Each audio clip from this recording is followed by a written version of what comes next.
Hello, good day everyone! It's me again, Ma'am Romela Official. Okay, into this vlog, ang pag-uusapan po natin ay tungkol sa advantages kapag punong-puno ng paninda ang isang tindahan. Okay, but before that, sa hindi pa subscribe sa aking munting channel, please subscribe my channel and hit nyo na rin yung notification bell para updated kayo pag may bago akong upload.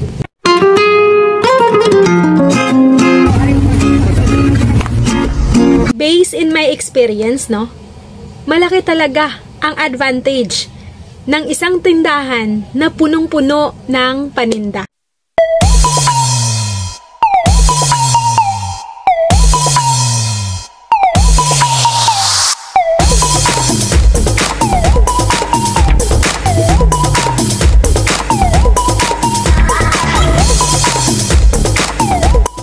Okay, ano-ano nga ba ang mga advantages ng isang tindahan kapag nakikita ng customer na punong-puno ito?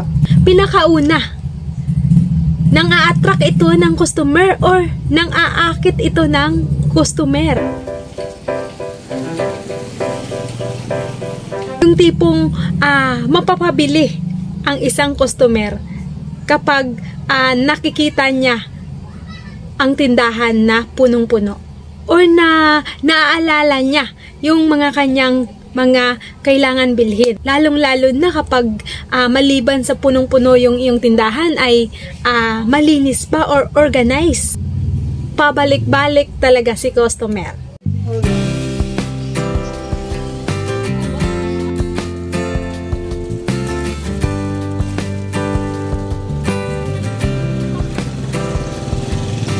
Pangalawa, nagkakaroon ng maraming suki ang isang tindahan na palaging puno.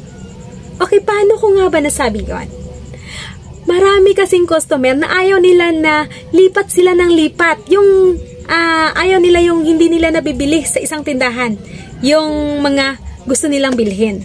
Ayaw nila yung, kaya maraming customer na gusto nila dumiretso sa mga malalaking tindahan talaga. Dahil doon ay nabibili nila lahat ng gusto nilang bilhin. Halos lahat, no?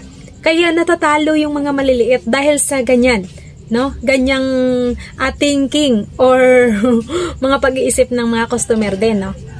Na kung saan yung maraming tinda, kung saan yung punong-puno, doon sila. Dahil doon ay nabibili nila ang lahat ng kanilang kailangan bilhin. Ayaw nila yung palipat-lipat or pumunta pa kung saan-saan. No, minsan tamad rin yung mga customer, no? May pagkatamad din, no? Kaya pagbigyan natin sila, no? Gampanan natin yung pagiging tawag dito, yung palaban, no?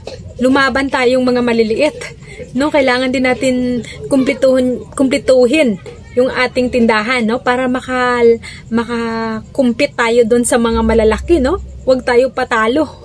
Pangatlo, dahil punong-puno palagi ang isang tindahan at nakaka-attract siya ng customer, nagkakaroon siya ng maraming suki, kaya ang mangyayari, lalaki ang kita ng isang tindahan na palaging puno.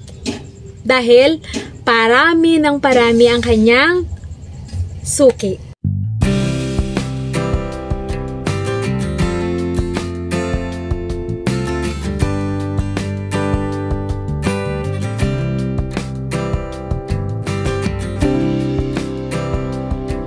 Paano nga ba panatilihing puno ang isang tindahan? Okay, pinakauna, pag nakita mo na konti na lang or wala ka ng stock, naku, batsi ka na.